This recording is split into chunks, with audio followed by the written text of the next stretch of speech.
So, here we are from the Regency side of town.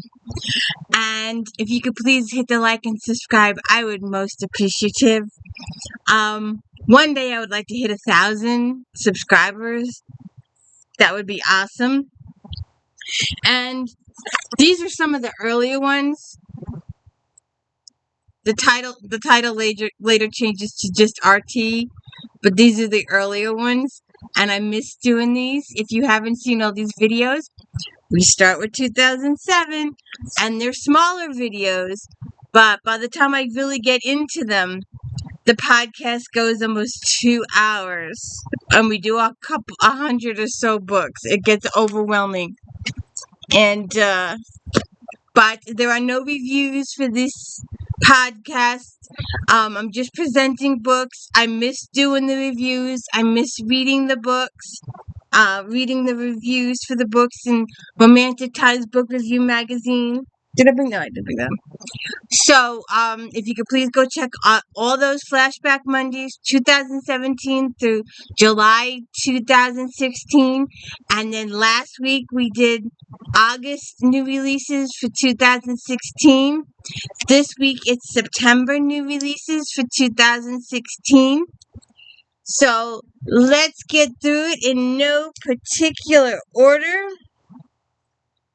A Cheddar Off Dead. Julia Buckley. Cozy Mystery. The Christmas holidays are one of Lila's favorite times of the year, filled with friends, family, and of course tons of food orders for her coveted dish clients. But Lila Yuletide cheer ends when she sees a ghost Grinch-like crime, the murder of Santa in a school parking lot.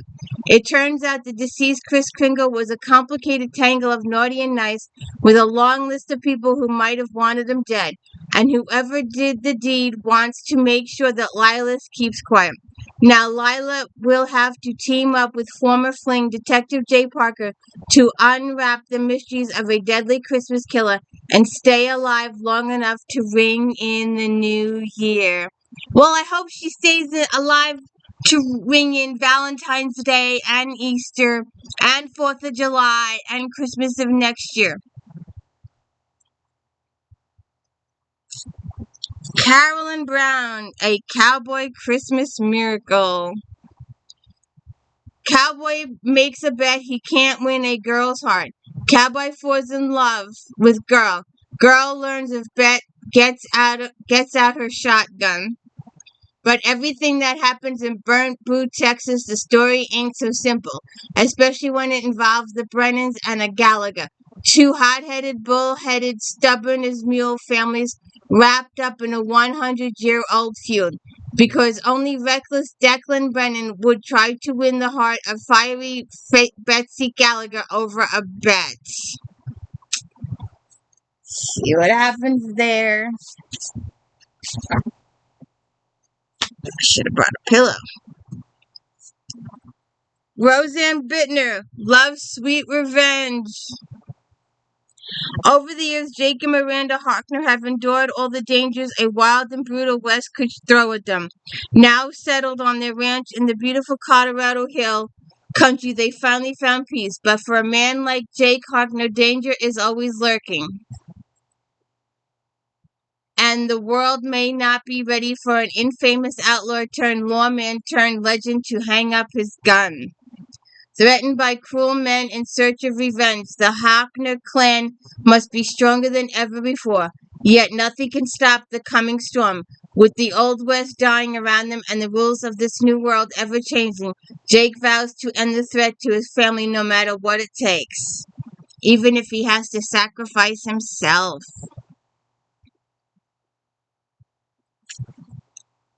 Heather Graham, When We Touch.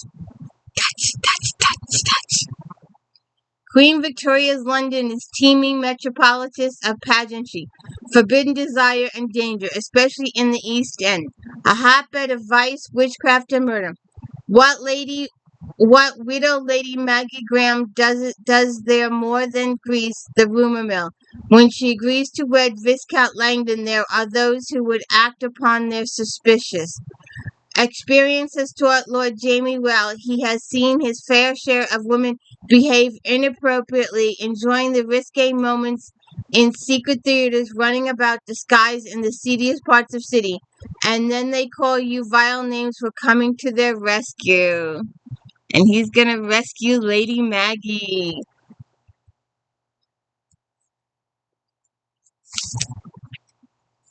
Rebecca Zanetti.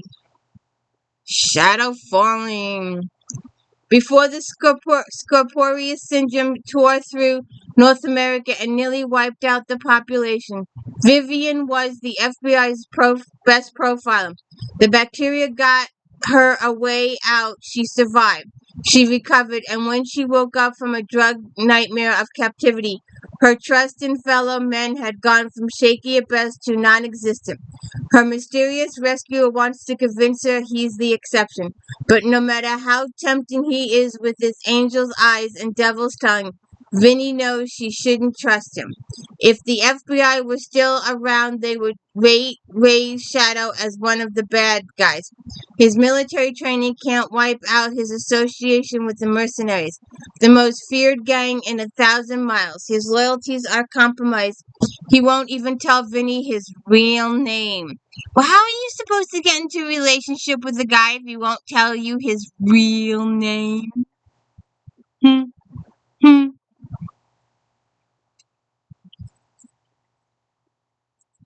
My Wild Irish Dragon. Naked guy on the cover. Dragon shifter Chloe Arsh is hell-bent on becoming a Boston firefighter.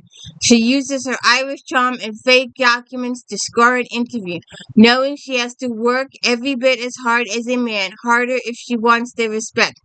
Born into a legendary Boston fighting family, Phoenix shifter Ryan Ferrio can't possibly let someone best him on the training course or job. He'd never hear the end of it. When a feisty new recruit comes along who's determined to do just that, he's got his work cut out for him.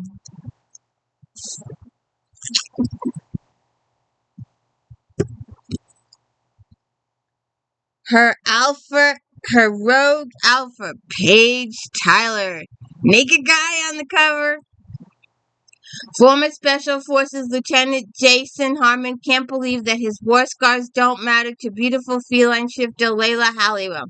Why would she saddle herself with a broken man?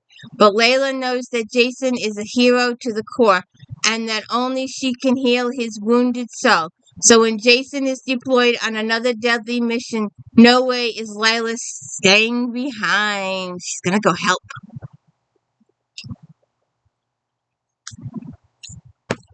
Roadside assistance is requested.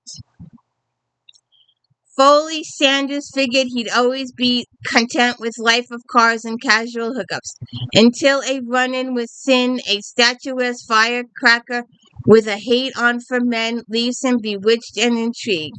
Much to her annoyance, maybe Cynthia Nichols was a little hard on Foley, that muscular, tattooed, super-hot mechanic next door.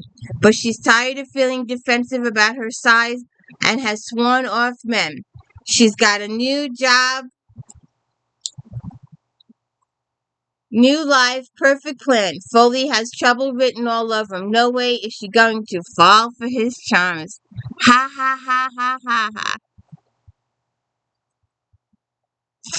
Second. Death of a Pumpkin Carver. Lee Hollis.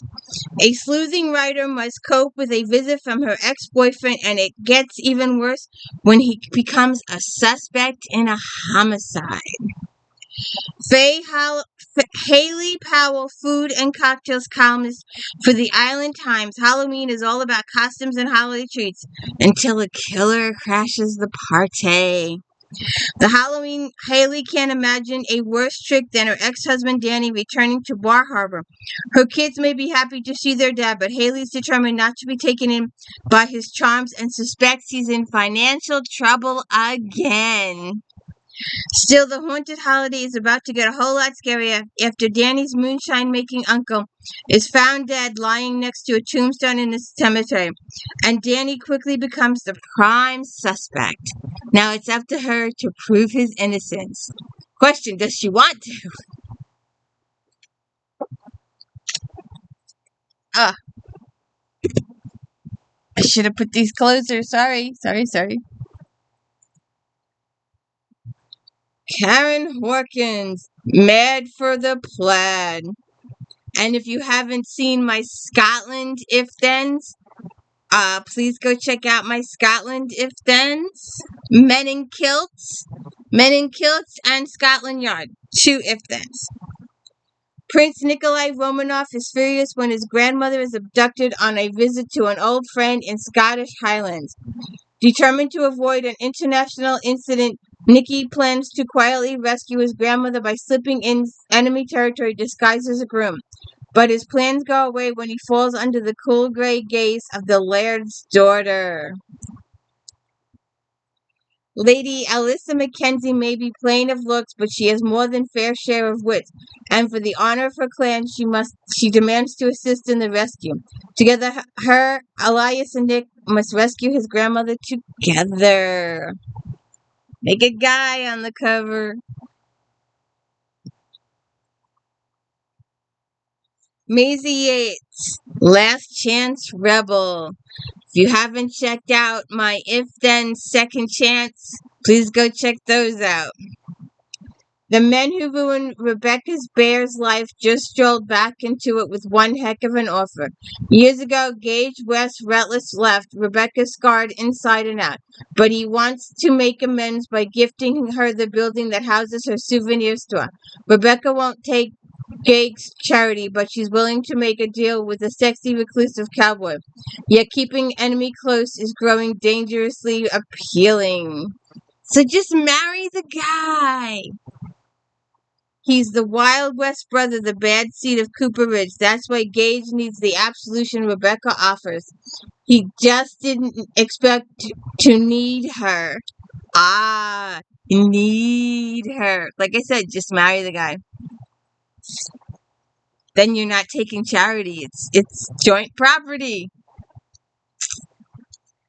Digging up dirt. Miranda James. And we are going to be doing these.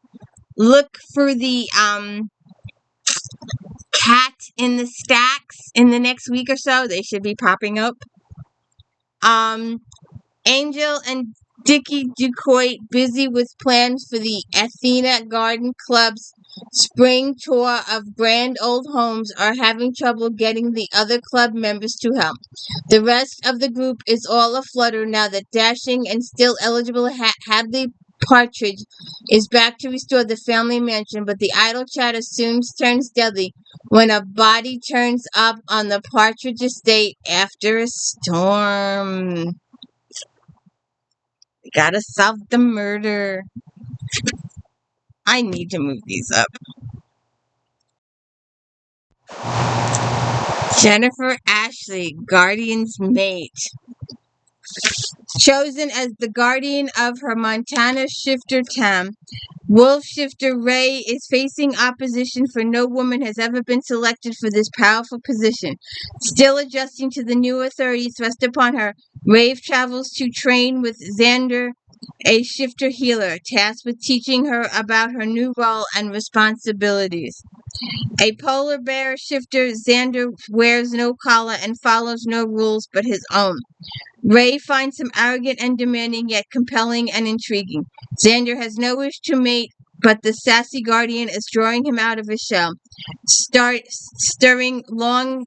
feelings long suppressed, and when a new threat looms over Ray's home, she and Xander must race to the rescue.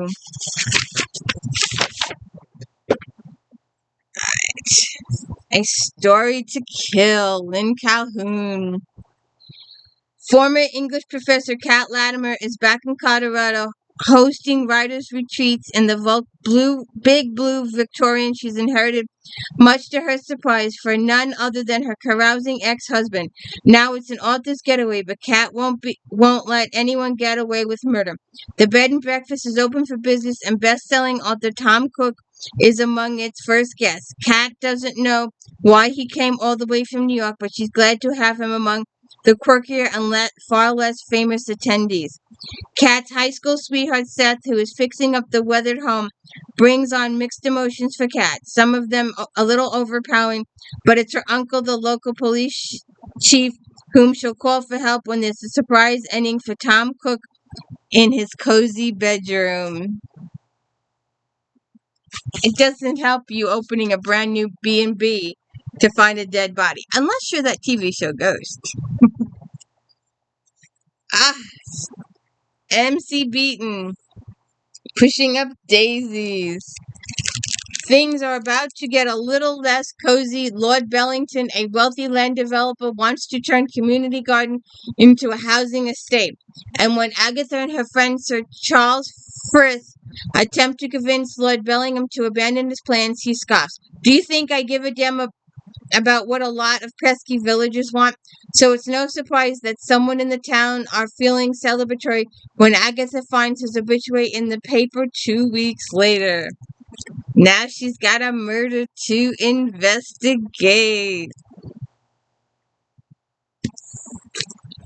First star I see tonight, Susan Elizabeth Phillips. Pierre Dove is a woman with a dream to become the first detective in the city of Chicago. First job, trail former Chicago Stars quarterback Cooper Graham. The problem? Graham spotted her and he's not happy. Piper soon finds herself working for Graham, although not as his bodyguard. He refuses to admit he so desperately needs. Instead, he's hired her to keep an eye on the employees at his exclusive new nightclub. But Coop's life might be in danger, and Piper's determined to protect him, whether he wants her to or not.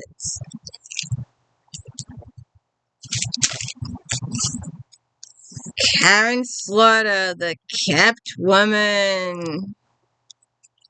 With the discovery of a murder, abandoned construction site, Will Trent of Georgia Bureau of Investigation is brought in on a case that becomes much more dangerous when the dead man is identified as an ex-cop.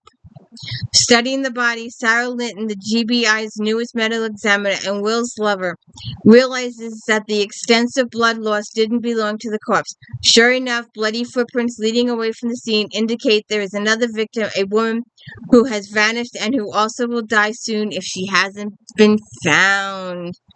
Will is already compromised because the site belongs to the city's most popular citizen, a wealthy, powerful, and politically connected athlete connected by the world's most expensive lawyers, a man who's already gotten away with rape, despite Will's exhaustive efforts to put him away. But the worst is yet to come. Evidence soon links Will's troubled past to the case, and the consequences will tear through his life with the force of a tornado, wreaking havoc for Will and everyone around him. I don't like depressing books. I just don't. Catherine BYBEE.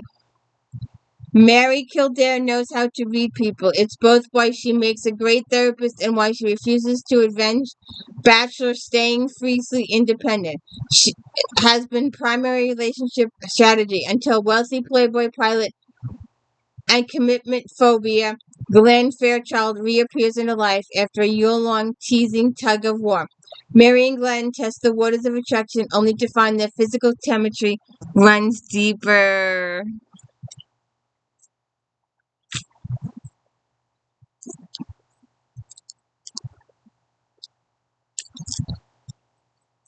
You will see the new one of this in the next couple of days. I just read the new one and I just did the review.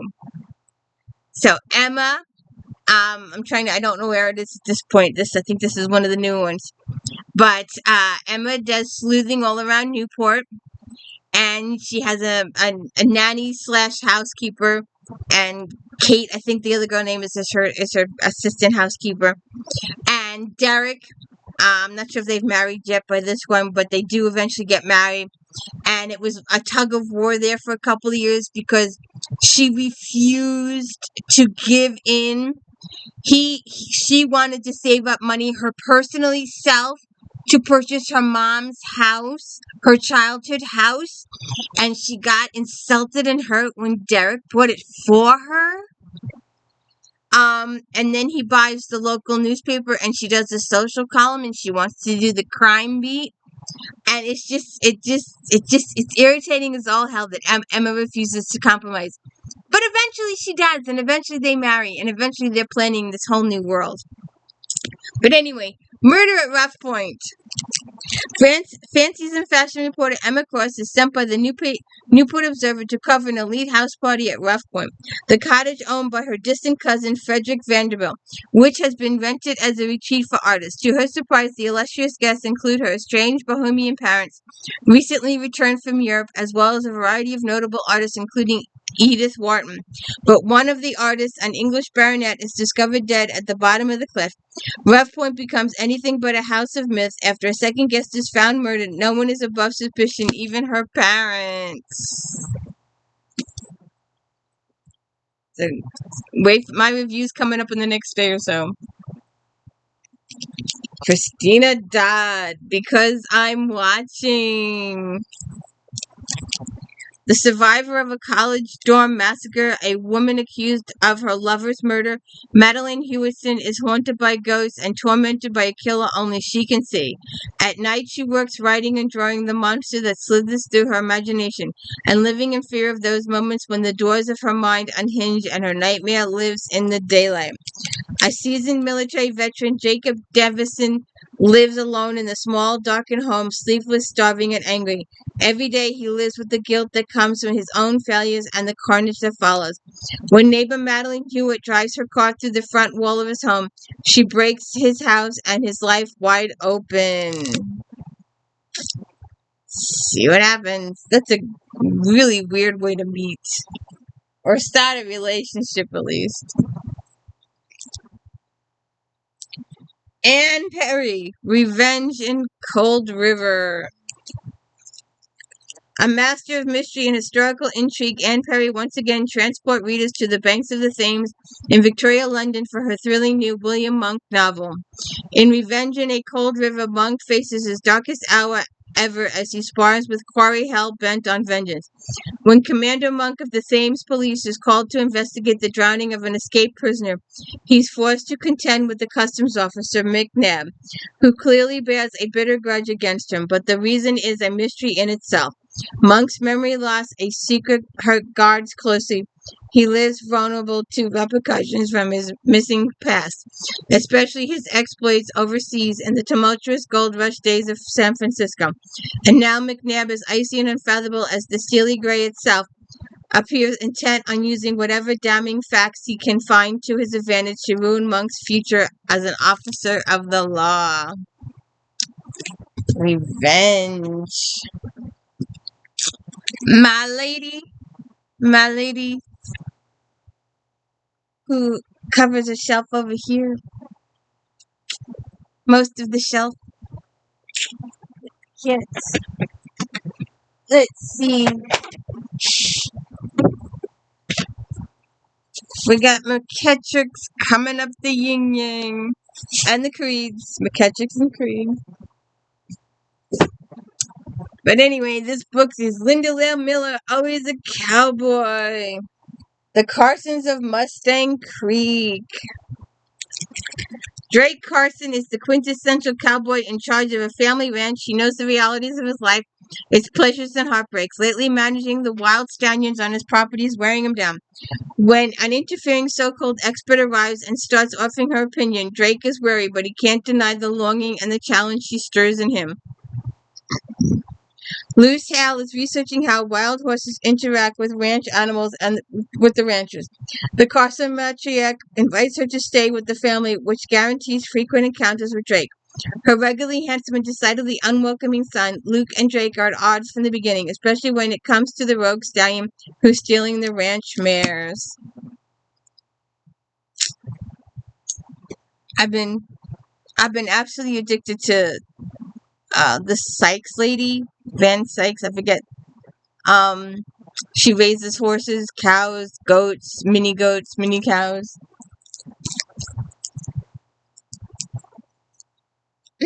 I'm sorry. Let me move my books. I put my books on her staircase. Ah! They all just took a header.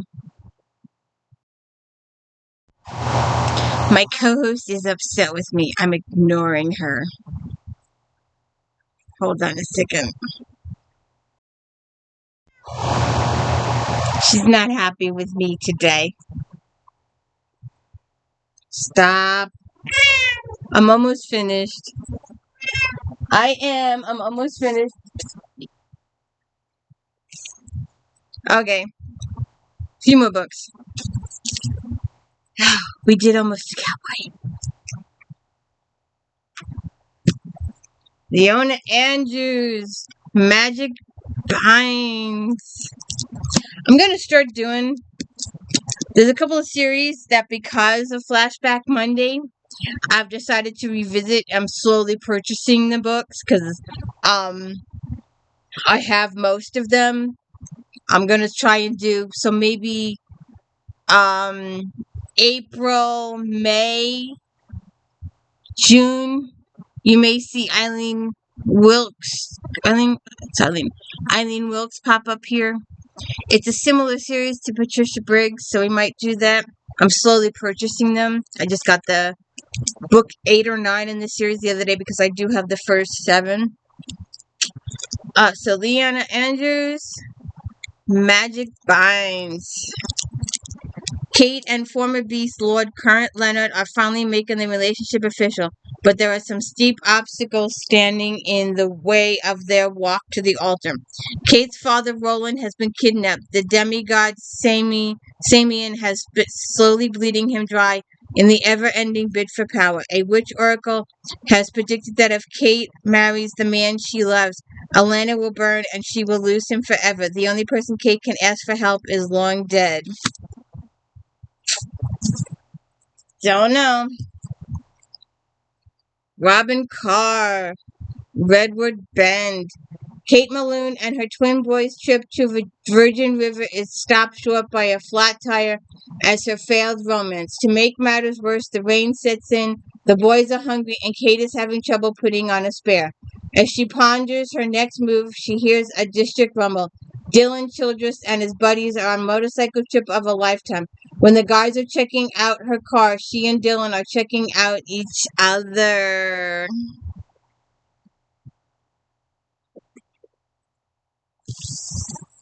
We've done a lot of this lady series. Her, Leslie Muir, Joanna Fluke. There's a couple more. Terrible food goesies. I'm gonna end up. There's one. I think Miss Chocolate. We may do Miss Chocolate for Valentine's Day. Every one of her books is chocolate. All those calories. All of those many calories. A catered tea party. If you want a book for a holiday, Halloween, Christmas, Easter, Thanksgiving, Mother's Day, Valentine's Day, Miss Crawford, Miss Muir are your ladies. Everyone in Longley is talking about Blue Horse, an art complex that will bring the town a theater, an art gallery, and even a restaurant, coffee bar, but they're less than enthusiastic about Ludwig Zeb Zielinski, the self-made billionaire who's funding the complex and rubbing everyone the wrong way. Bernie and Libby reluctantly agreed to cater the Alice in Wonderland themed tea party he's planned, but it quickly becomes clear that Zeb is madder than the Hatter he'll be dressed as. The night of the benefit arrives and Westchester finest show up, having paid $500 apiece to attend Zeb's meticulously orchestrated tea party. But just when it seems the production is going according to plan, Zeb lifts an electric tea kettle, clutches his chest, and falls to the floor in a fittingly dramatic fashion. The kettle is shorted out and the pacemaker malfunctioned, but it doesn't take long for police to decide it was murder. Would you pay $500 for a tea party? Who has that kind of money to waste? Oh, well, those wealthy people. If you're gonna charge that much, it better be a 20 or 30 or 40 course meal. Oh, and speaking of Miss Fluke and chocolate, Christmas caramel murder. The holidays have arrived, and Hannah and her good pal Lisa have agreed to provide all the goodies for the town's annual production of A Christmas Carol. But before anyone can say bah humbug, a Santa-sized sack full of trouble ensues. Like the fact that Lisa's husband will be playing Mr. Claus to his ex-girlfriend's Phyllis Bates, Mrs. Claus. Or that before the curtains even go up, Phyllis is found dead in the snow, wearing a costume that the real Mrs. Claus would put on the naughty list. Soon after, the suspects pile up faster than the snowdrifts in a blizzard. While a merry murder remains on the loose, with clues even harder to find, it might take a visit from the ghost of Christmas past to wrap it up in time for Christmas. The murder of a queen bee. Mira Leslie. Former police officer Abigail McKenzie has made his fresh start as a beekeeper and farmer in the picturesque LaFayette, California, but she never suspected her new hometown would prove to be a hive of criminal activity. When Abby invites her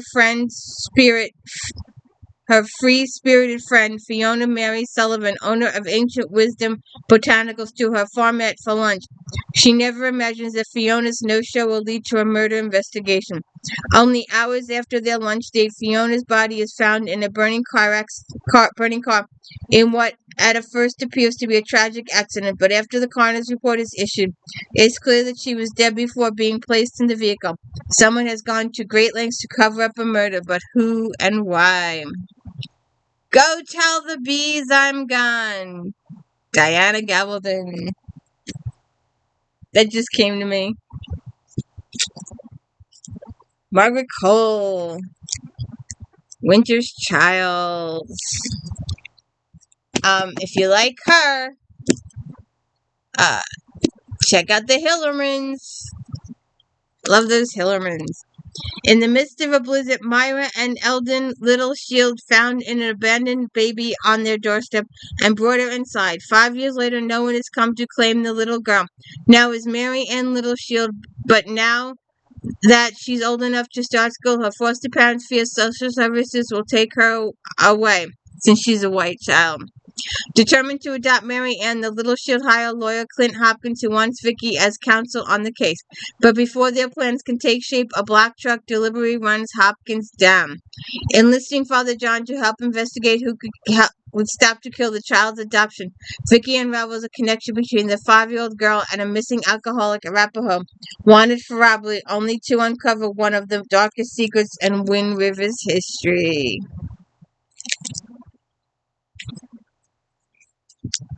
Robert Parker's Debt to Pay.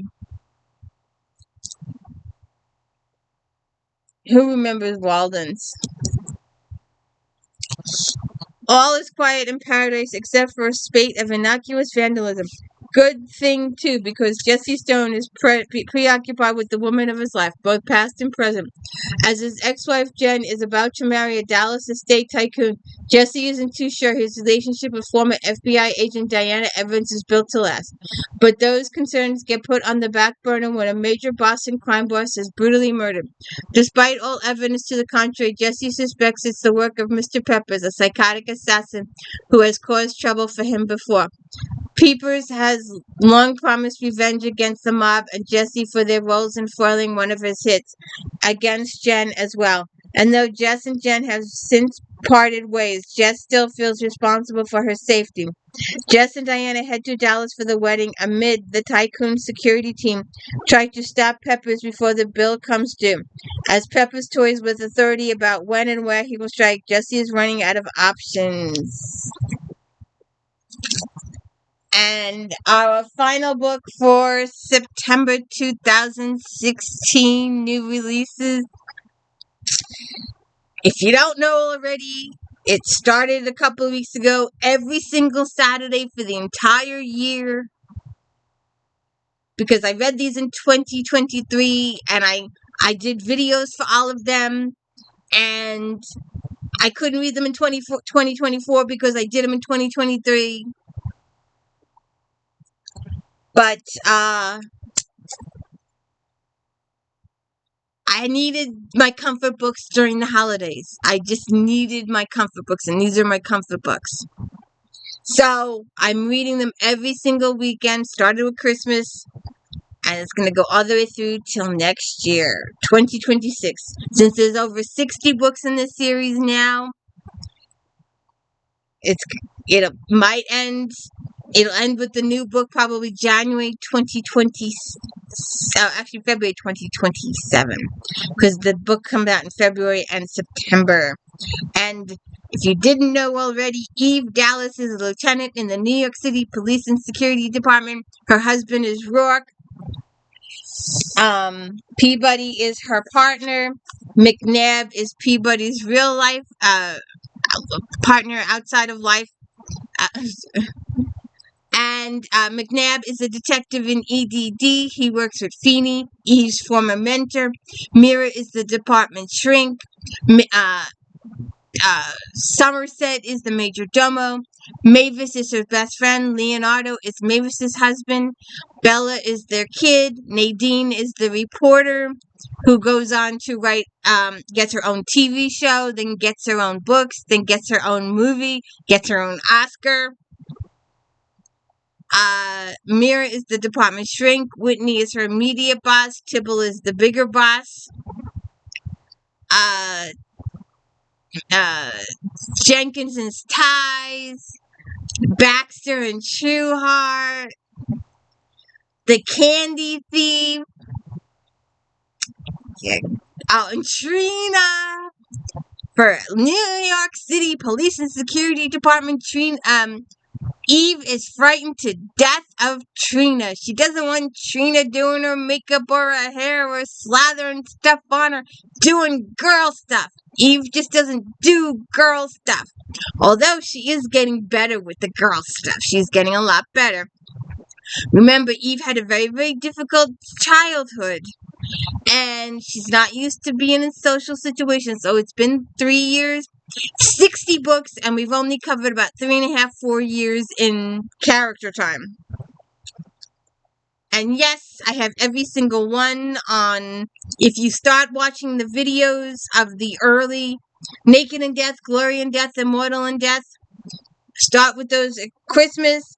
You will notice that some books I have in both large paperback, small paperback, and hardcover, and book on CD. And then eventually it just comes to hardcover and book on CD. And then with Audible coming into life and lack of space coming into life, it's book and Audible. But this is The Apprentice. And this gentleman is teaching his apprentice how to kill. And the apprentice has her own list of people she wants dead, including her family, right? Yes, this is the one I'm thinking of.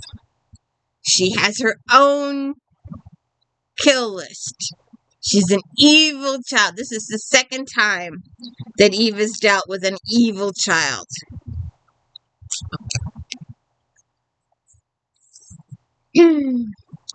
The shots came quickly, silently, with deadly accuracy. Within seconds, 3 people were dead at Central Park's ice skating rink. The victims, a talented young skater, a doctor, and a teacher, as random can be. But they're not random. It takes a while. But Eve will figure it out. Eve Dallas has seen a lot of killers during her time with the NYPSD, but never one like this. A review of the security videos reveals that the victims were killed with tactical laser rifle fire by a sniper who could have been miles away when the trigger was pulled. And though the list of locations where the shooter could have set up seems endless, the number of people with that particular skill are finite. And Rourke will help her, Feeney will help her, Peabody will help her. Everybody will get in on this case and help. And she also meets the guy from the rifle sniper section of the department. And that is the end of Flashback Monday for September 2016. Those are all the books that I could find, that I knew of, that I recognized the authors on.